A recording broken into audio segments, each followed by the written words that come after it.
Welcome to CarlDeGregorio's Death Session 70.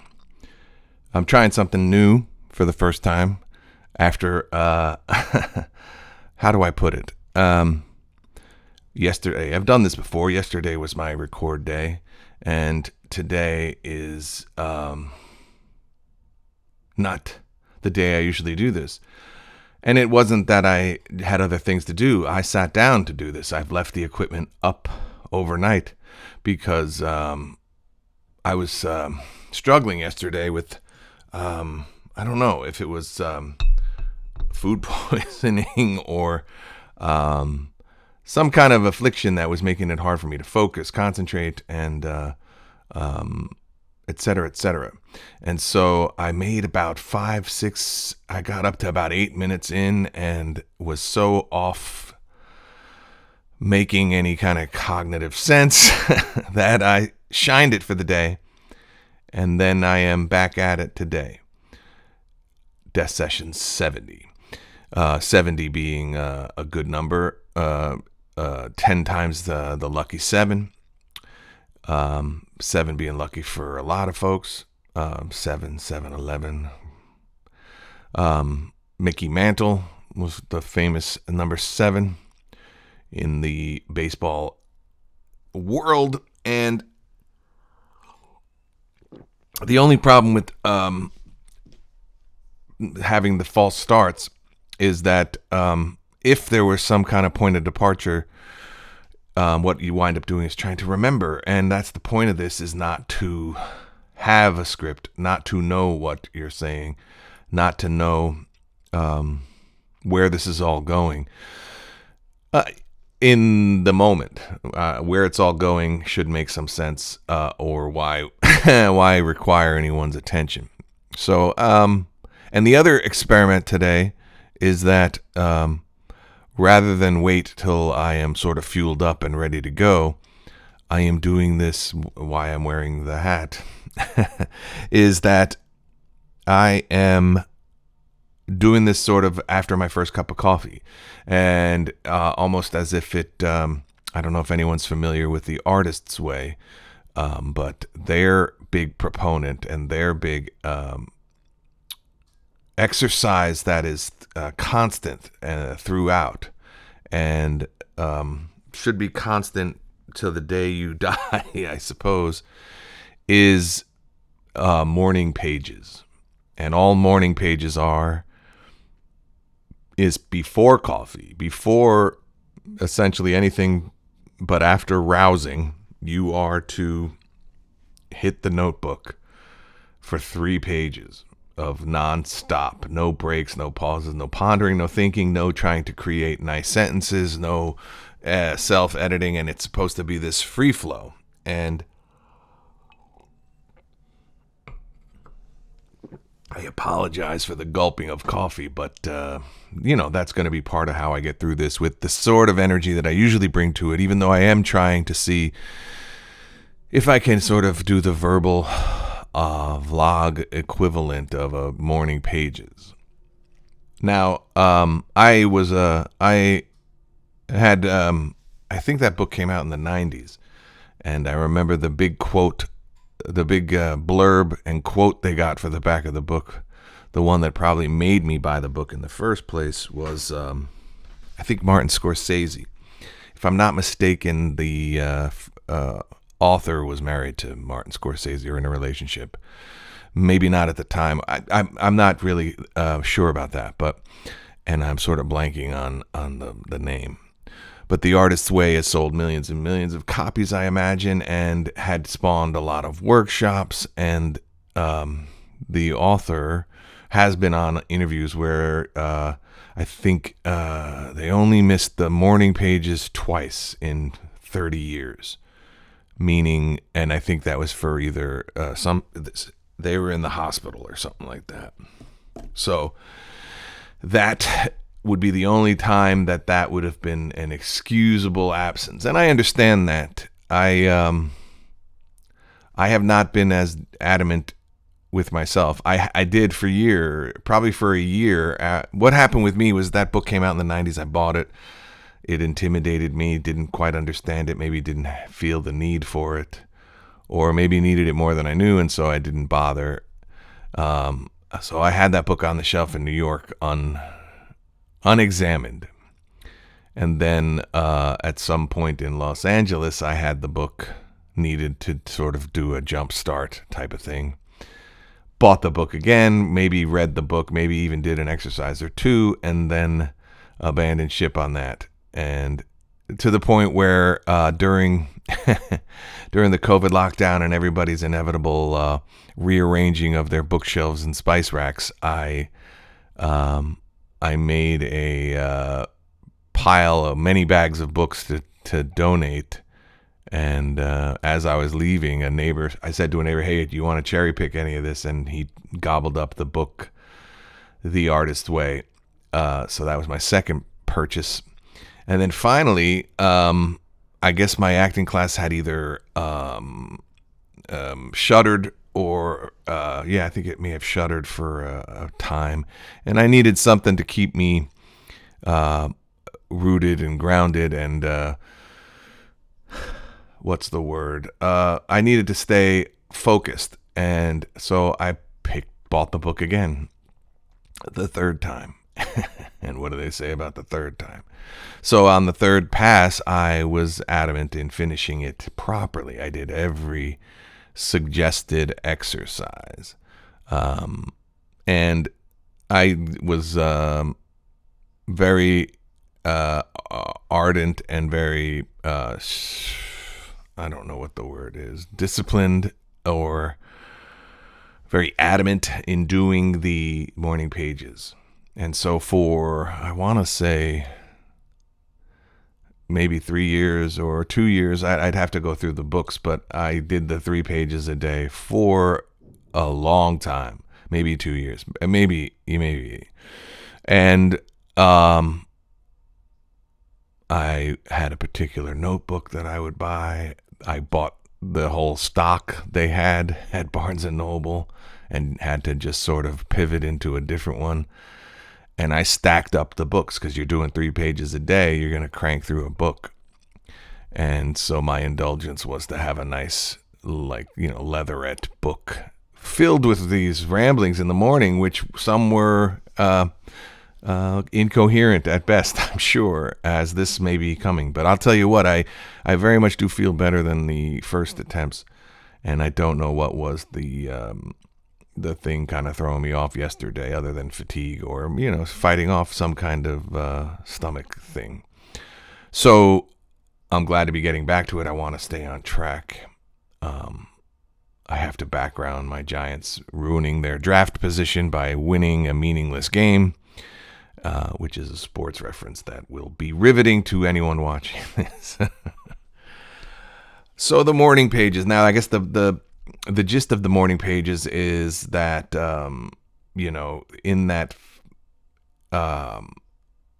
morning haze and or post-dream state, I think it has something to do with the vulnerability of the morning, something to do with framing yourself a certain way, not being able to really let the mind fire off patterned thinking. I think that's where the morning pages comes, and where the liberation of it, or the thing that makes them worth doing. I think even it's become, certainly through people on the internet, I think people are doing morning pages whether they know its source is The Artist's Way or not. So it's taken on a life of its own. And again, I have decided that I did it committedly for a long time. And maybe I was expecting too much, because I know subsequently a lot of authors and writers and creatives have said that the morning pages, gave them what they sought, that it was the launch pad for their creative endeavor. A book came out of it. I found no such sort of I found them to be painful to complete many days. And I don't know that is even the point. I think the upside and people saying that's where they found their ideas, great for them. I did, finish my one-man show. I've yet to perform it more than one time, but something obviously did come. My issue with The Artist's Way was not so much whether completing tasks, finishing drafts, doing something was not the issue.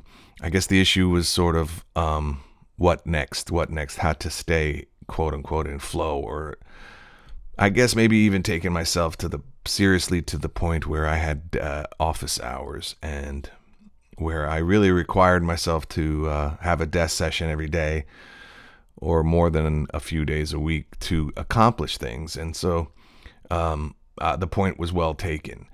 And, and my obsessive nature, OCD nature, that's why I was doing 3 pages a day for as long as I did. To the chagrin of, staying at my girlfriend's place, I'd still get up and I wouldn't leave the room until I did the 3 pages. Visiting my mom back east, I was like, I wasn't coming out of my room until I did my 3 pages. I was into it and I was doing it, and I was maybe probably clinging to it like a life raft.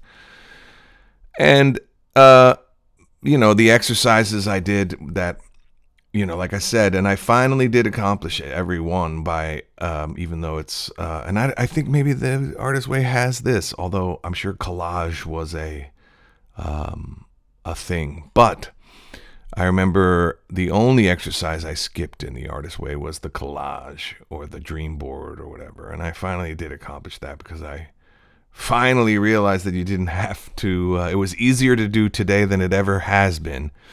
My, wriggling out of it for an excuse was that when the book came out, you could buy magazines off the newsstand at a lot cheaper rate than you can today, and that it could be $100 if you bought multiple magazines to find images. You know what I mean? And I remember in one of the cool things in college was the idea of doing research for roles or finding inspiration in the library, in the stacks. And the cool thing was that you had a charge. You could use like a debit card for like you do today, but this was early 90s. So you could charge up your sort of campus card, and you could do multiple copies. And so that meant anything and everything in the library, a book, a periodical, you could make a copy of, to compile these sort of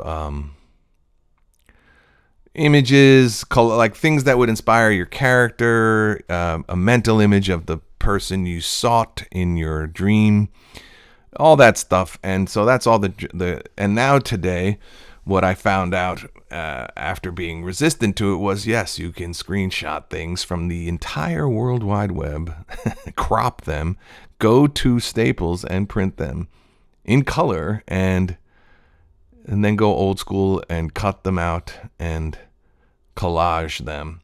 And so the dream board, which is, I think, again, another thing that has sort of been mainstreamed from The Artist's Way, which could have also been something artists have done for many years.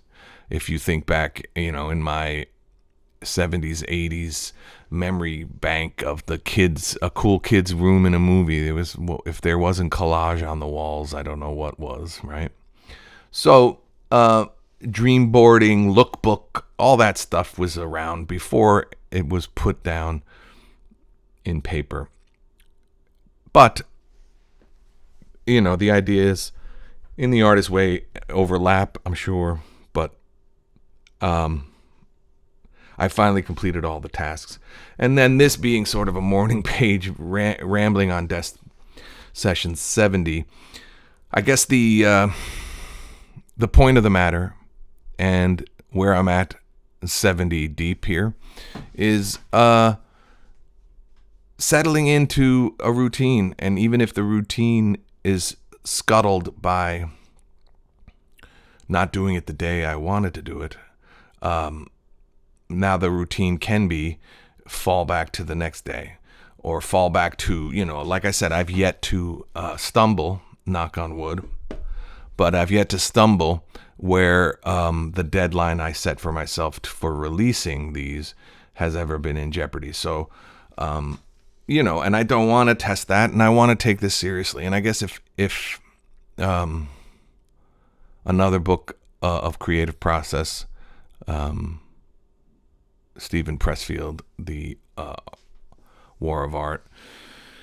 If you, I guess, and this is my own thing, but I guess eventually you have to set some office hours. My girlfriend does other things in other fields, but pretty much Monday through Friday, she's not available during what you would call office hours. And so a lot of my comic friends who are still out there on the road, out there doing things, went so far as to even rent office space so they could get out of their house and make it and treat it like a job. And so that is another thing this desk session is doing. And something else I probably should put on my dream board is the idea that I would have to, eventually, punch the clock, just like Arthur Miller used to get grief. He had a writing cabin, I think, out back of his property, and when he was married to Marilyn Monroe, she just didn't know what the hell he did in that room all day. And he's like, it's why you even know who I am. You don't write Death of a Salesman on a whim. He was in that office every day cranking it out.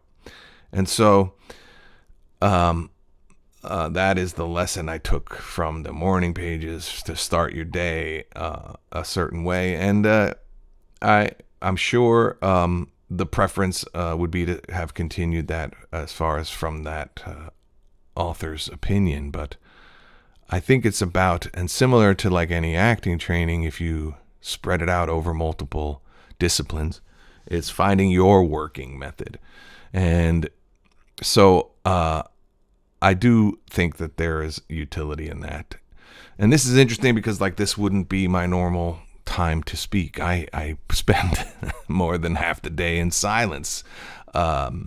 Maybe not audible, but verbal silence. I don't speak until, I've consumed enough caffeine to feel literate.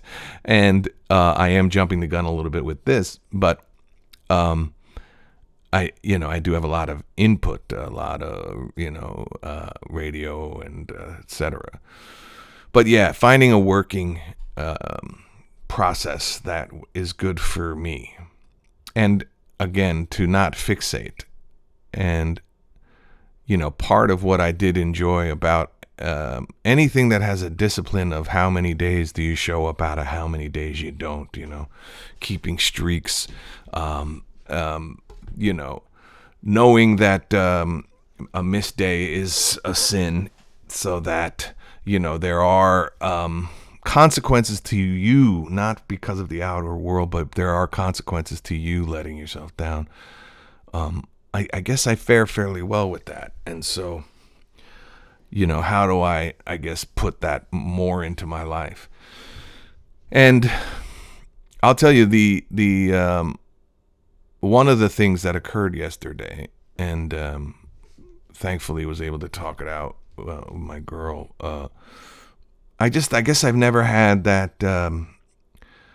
We've all been tired. We've all been worked to a nub. We've all had that moment where you just need to chill. But I guess it was a rare glimpse at it to watch him back, to know that. And it may be the case in this one, except for I'm more aware, and I am going to pile on through. But I was really out of it in terms of, not in any clinical way, but I knew that I was too sort of worn out, fatigued, without a thought, without an idea, without the vim and vigor of the tone. I tried several times. I had to hit the space bar and say, hold on, maybe just let me eat something.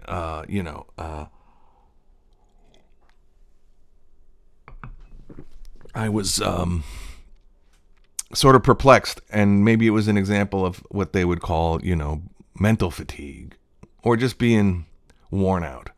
And I guess I took a day to rest.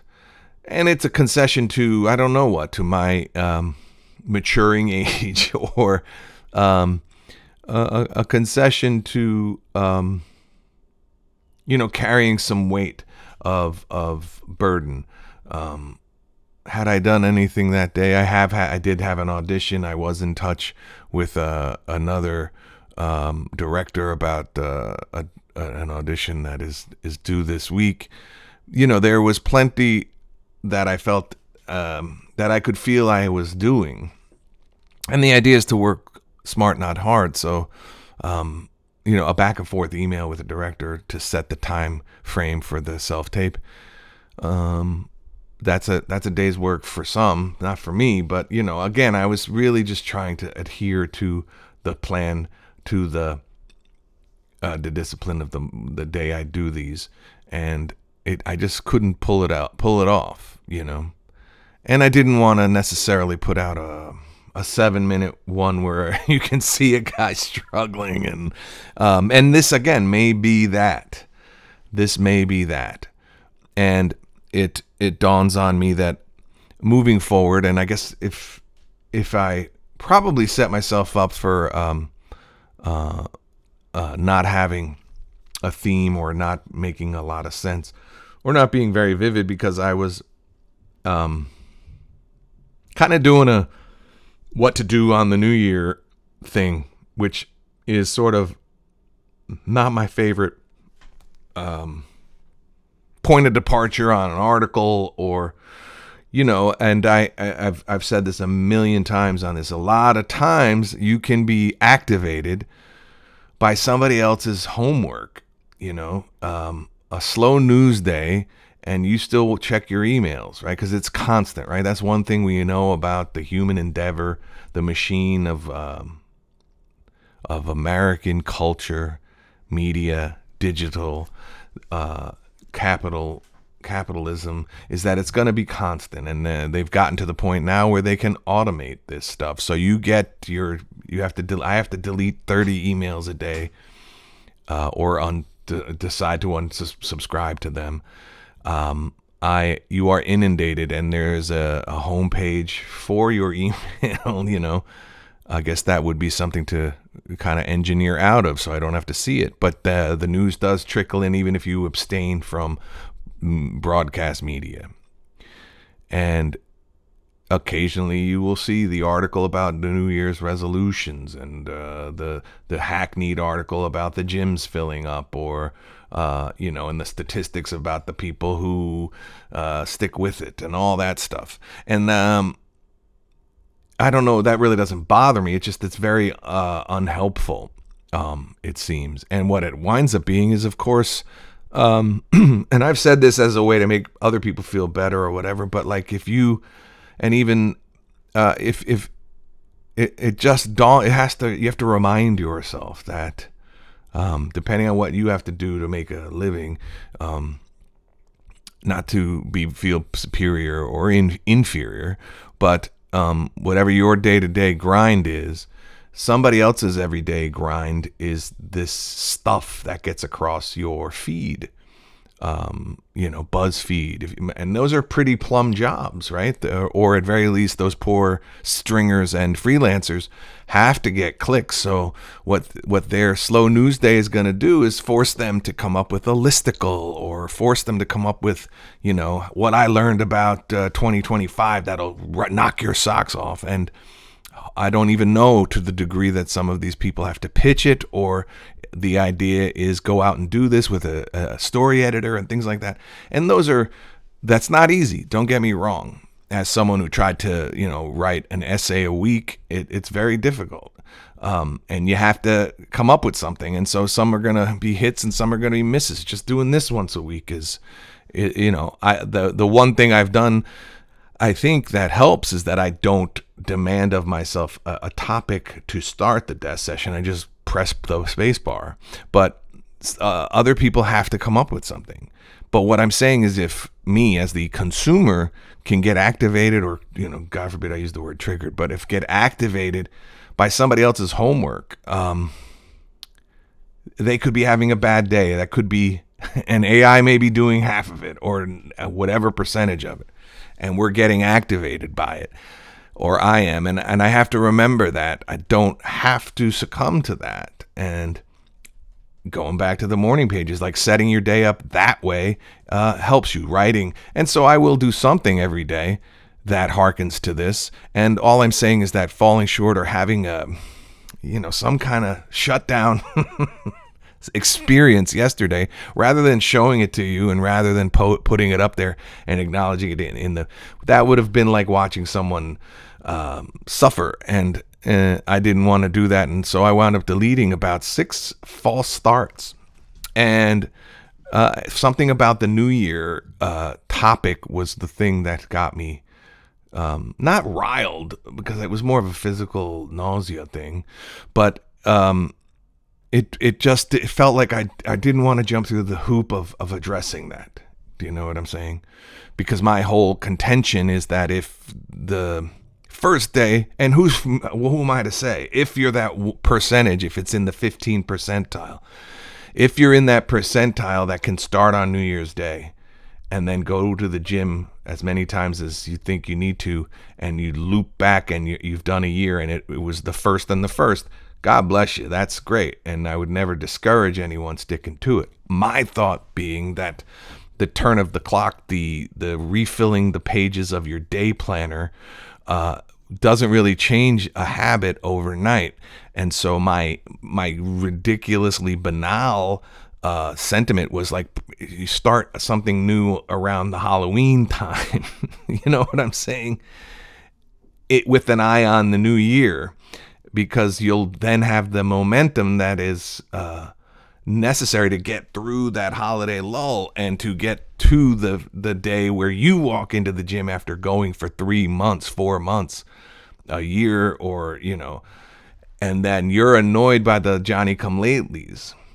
Not that you should be very open to everybody self-improving, all of that stuff. I'm just trying to say, set yourself up for success, not for, overloading and then inevitable failure, which wouldn't even be failure of intention. It would be failure of, you can break down, physically, or, have so much to do, And so those are my encouragements that I needed to put in place. And, I guess I was stubborn. And again, I think using the arbitrary New Year's is it's a thorn for me, because I guess, I couldn't tell you the month. I'd have to look at the books. I couldn't tell you when the morning pages started. I can tell you I did it for more than a year.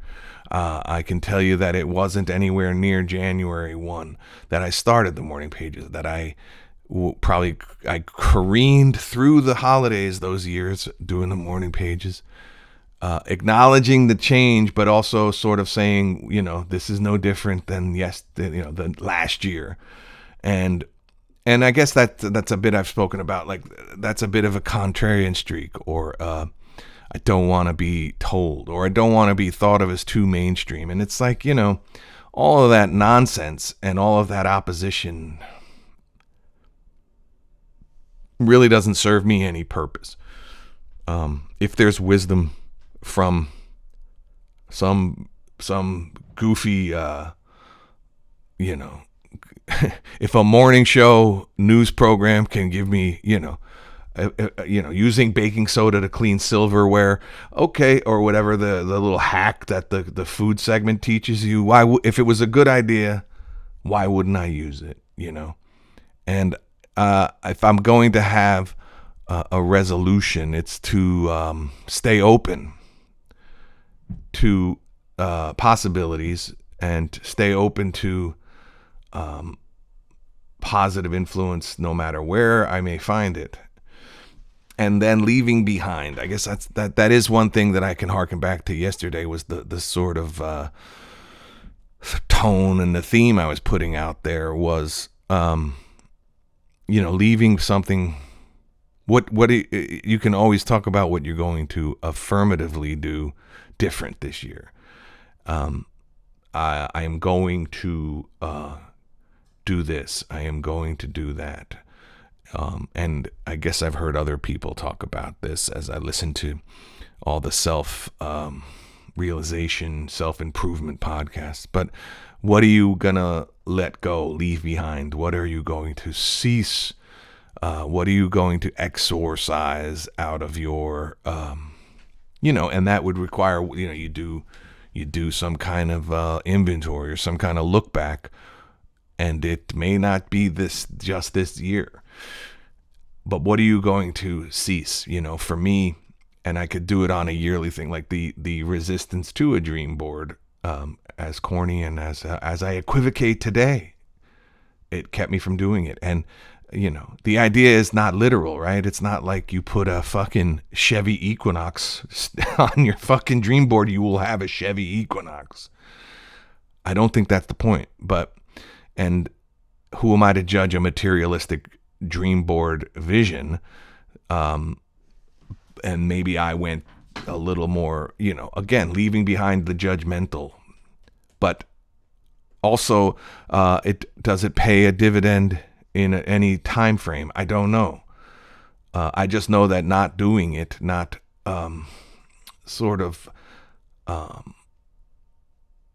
not giving myself a little bit of the joy and a little bit of that great feeling you had when a project was due. I know in high school I made the fatal error of taking honors biology or AP Bio, one of those, and it was my freshman year. I was getting smoked. The level was beyond my grasp. I showed some promise. I enjoyed my science teacher in 8th grade. She was fantastic. And I guess there is some kind of collusion or behind the scenes stuff between teachers. And because I was bright and avid and enjoyed dissecting a frog, and I did well in the class and was hyperverbal and attentive, and I just enjoyed her as a teacher, I think she misrepresented me as a science whiz. And so when I got to honors bio or AP bio, I forget what the hell it was, I was not up to it. And the only time I kept my grade up was because there were projects, and I was able to, put some creativity and do some research and have it not be pressurized under the gun of pass fail. I was able to really get good grades on these projects, and I barely remember them. But that the point was, putting some of that stuff into your life as an adult, vis-a-vis the arts. My sister does pottery, I don't. So where are you going to get those outlets, and where are you going to feed the better nature or the quote unquote child within? And I think a lot of the exercises in not just the Artist's Way, but any of these books, a lot of them have these exercises, and a lot of people scoff because you just want to, you just want to sit there and pound the information into your head and acquire knowledge from the book, and maybe hear a confession from the author and say, yeah, see, you did it and now I can do it. That's good. But then when they throw draw a circle and put what your wants and your dreams in the inner circle, and you start getting fucking pissed because, why are you making me do homework? I want the quote unquote the passive easy answer. And so you shine the exercises, and I've, maybe I'm a true believer, and maybe I'm a Pollyanna, or maybe I'm a dreamer or whatever, but I'm not the only one, but I've started to do some of them. I have certain little things hanging on my walls. I have done a dream board. I have a God box. I find that, I guess I will commit to doing them, and then I will not sort of continue them in my spirit, if you will. And so I think that's what coaches and teachers, when you're on your own and you don't check in with anyone like that, that is not family or friend, that is strictly there for, a personal trainer. I found myself being very inspired by my physical therapist, and he will then let me pick his brain about stuff to do in the gym that's not for the injury. And that he has helped me start my fitness journey again and my weightlifting. And, when I go in, he says, well, what'd you do this week? I said, well, I did all my, my splits. Tomorrow's leg day, tomorrow's chest day, chest and arms, that whole thing. And he's like, good man, good man. And we all need that. And some of these quote unquote self-help books are just basically a coach in between the pages. And a coach is going to say, all right, today we're going to do 2-on-2s. Today we're going to do the 3-man weave. Today we're going to work on defense.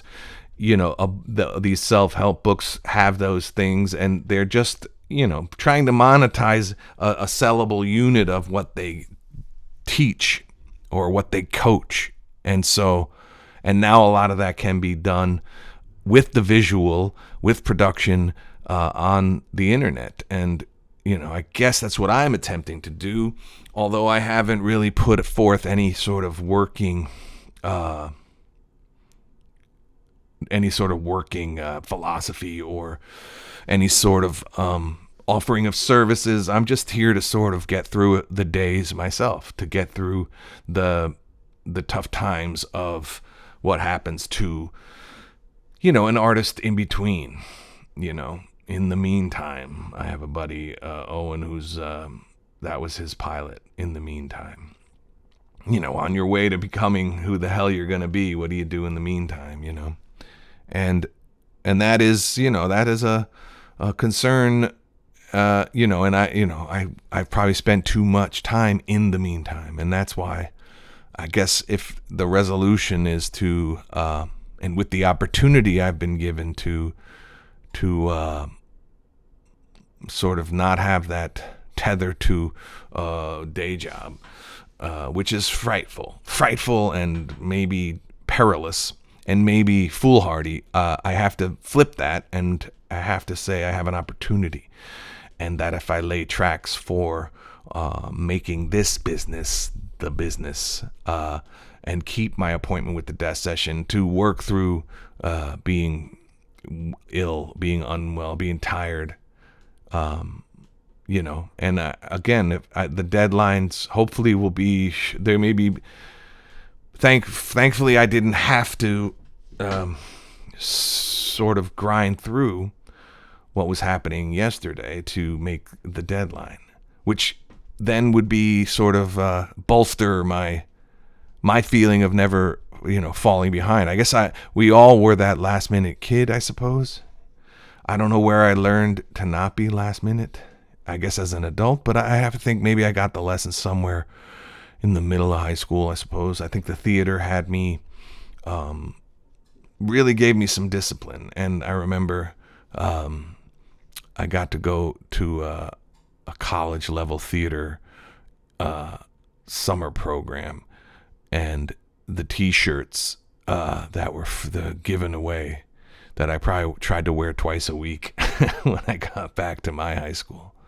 But it did say discipline is freedom.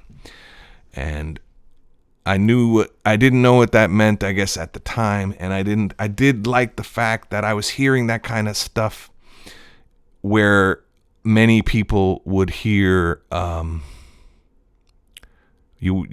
were you doing in theater school? Fucking dancing around in tights and being a jerk off, that really triggered in me my sort of jock response that yes, there is a work ethic here. Discipline is freedom. I heard that, and I reveled in that, and the adult notion that theater majors are wasting their time when you were still in the cocoon of high schools where kids were just rudderless and bouncing off the walls, and a few of the real nerdy types were staying with the program, but like no one could really argue with me, how disciplined I was. And learning your lines, even that, I often hear people malign actors, and rightfully so in many cases. But when people say all they do is say lines that they didn't write, that's when we give them awards for that. And I'll ask you, when was the last time you took several pages of anything and regurgitated it from memory and sat and studied? It's not nothing, and it's probably the last time you did it was to get your confirmation or to, I have no idea. I mean, they when you take, a doctor has to remember everything, but they recite the Hippocratic Oath, and repeat after me. So you didn't even memorize that. And lawyers and they have to memorize statutes and stuff like that, I would imagine, or they're but it's usually if you ever watch a court TV without a script written and memorized, these closing statements they sound like they're at the DMV, and it's almost laughable that these learned lawyers are other than your Johnny Cochran types, they don't have the flair for the dramatic. So I do think that there is discipline, and I think that's individual, not based on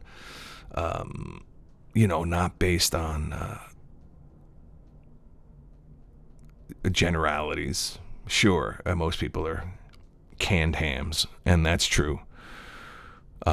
But I'm a honey-baked ham, all right? And I like to think that it's just feels good to feel better and to be here. And I was going to start something, and I think I will. I'm going to see if I can pull this off as I'm recording still. But let's see here. All right. I'm going to need my spectacles for this. All right, here we go. I am going to do, since music is my, that's a good way to do it. Okay. Since music is my, and I don't find any of this stuff to be, and I'll put the link in the explanation, but one of the streaming services that I have used the most is the music one. I won't give them a plug, but it's a good music streamer. And I've spoken before about my music habit was really only hindered by what was available on the radio, what was available in being able to. I could never go through a record store and stack shit. I could go and belabor over which one, right? Another middle class problem. I'm not looking for sympathy, but and when we were buying physical media, I had to make decisions, and I didn't want to make a poor one. And similar with books, that's why you read the same author and you Jones for their next one, because you feel like you want their next one. And so it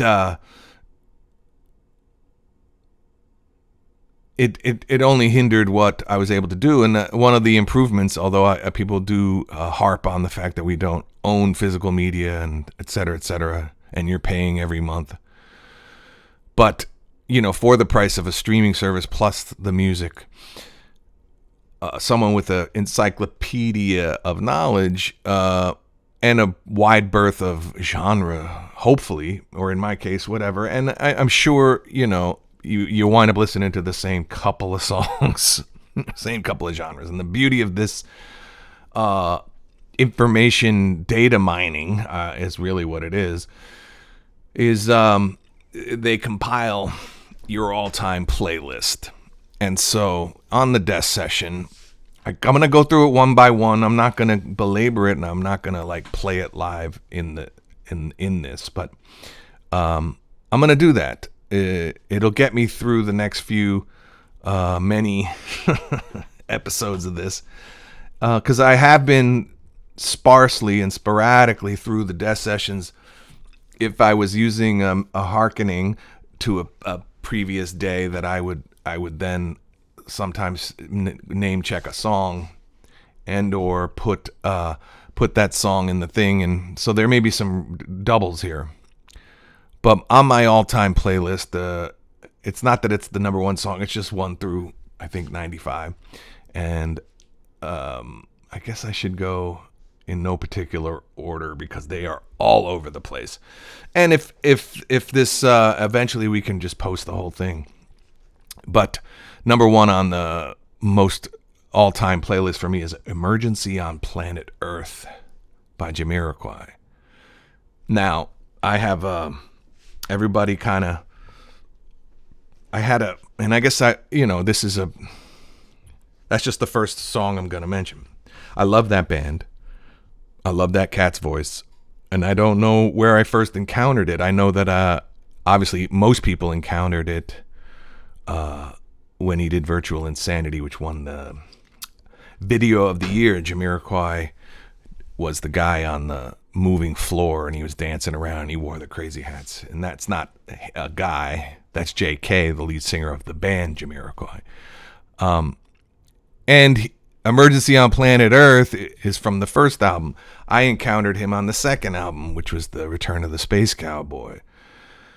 I think at the time I was in New York, I was vibing on this gem I found. I don't know how I found the Brand New Heavies. Was another band that I found in college that, that album I played incessantly, their first one, Brand New Heavies, and Nadia Davenport was the lead singer. And it was a multicultural, interracially mixed band from England, and they played a version of R&B called acid jazz.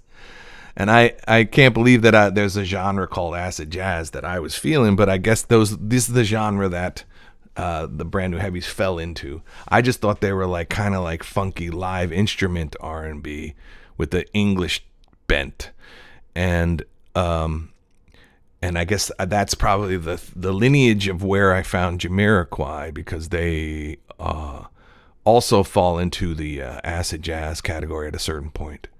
But they have this incredible bass player for the first 3 or 4 albums, Stuart Zender. And so you will hear bass lines that will and for me it was danceable, funky. The fact that it was mixed race was, sort of where I was at in my mind in the 90s, was that you definitely want the funky stuff, that there were practitioners of all colors, and that, Jamiroquai represented like a funky white boy, essentially, which I fancied myself. I didn't rock the hats, but they had a lot figured out. They had a logo. They had like their version of a Jumpman from like the Jordan sneaker. They had a dude with the sort of bison hat, and he was like definitely like a funky little b-boy. I loved the idea that they had a lot of that shit worked out. They had logos, and what I do know about JK is that he didn't play any instruments, but he had that voice. And I think he was originally signed as a solo artist, but he just brought his band along. And he would scat. He does a lot of scatting, which can be... He was doing a lot of that. And I normally wouldn't dig that. But he would sort of like... I think he would sing out, similar to Michael Jackson, he would sing out... horn lines, and I doubt he had the good taste to have this incredible keyboard player and this incredible bass player in Stuart Zender. And he got a lot out of that kind of collabo, but he came up with the storylines and the vocals, and that's what really put them over. So Emergency on Planet Earth is kind of funky, and it's kind of got what's the word? perilous, alarmist, environmental outlook. And he famously, instead of sort of doing a dance video, he did Greenpeace footage mixed in with his music video. And it was very, the thing is that even his famous Virtual Insanity, JK, or the Jamiroquai, even there, and Bruce does this a lot, the grim lyrics, upbeat tempos, upbeat song, dance track, or rock track, sort of having a incongruous melody, or in a juxtaposed upbeat melody with a downbeat topic. So Emergency on Planet Earth, he was, saying that we've been treating it like shit, but funky and danceable. And they also were big fans of the didgeridoo in music. And I'm not sure if it was on this album, but they also had turntables, because I don't know if you remember in those days and moving forward into the late 90s and 2000s, a lot of these sort of new metal bands and sort of hybrid bands would have a DJ scratching and sort of rat in that sort of new metal hip hop kind of thing. But Jamiroquai, they had live, they had DJ scratches and the didgeridoo, that Australian sort of kazoo out of like beechwood or whatever the fuck a didgeridoo is. And they had a dude who could play it kind of funky. And so all of that was a beautiful bouillabaisse of music that really was me really sort of branching out. I didn't know a lot of folks in my clique from school that were vibing on this stuff. It's where I kind of individuated out of patterns of popular music kind of coming across the transom. I just really, this was sort of my band, and it starts off my playlist with Emergency on Planet Earth, and I'd put them up there with a lot of my favorite bands. That's probably a best kept secret. So, I appreciate, I don't know who I appreciate because you weren't here for it. I guess I appreciate myself for knowing when to cancel the attempt to leave the infrastructure in place and to come back and fight another day. I think that would be a very artist way, war of art thing, is as long as you get back to it, and as long as you keep sitting and keep having your desk session. Also, just so you know, I think, I did a little crack in the voice there.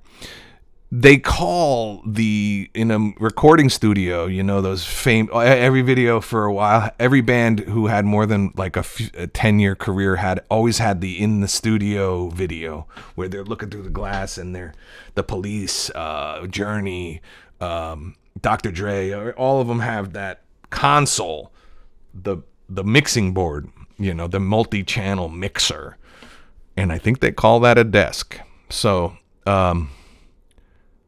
always, no matter what it is you do, you're gonna have to have some desk session time, and you're gonna have to have some office hours, and you're gonna have to leave behind some things. And so if that's what we take out of the new year, moving into the new year, is what are you gonna leave behind, and what are your office hours gonna be? And I think that'll wrap it up. So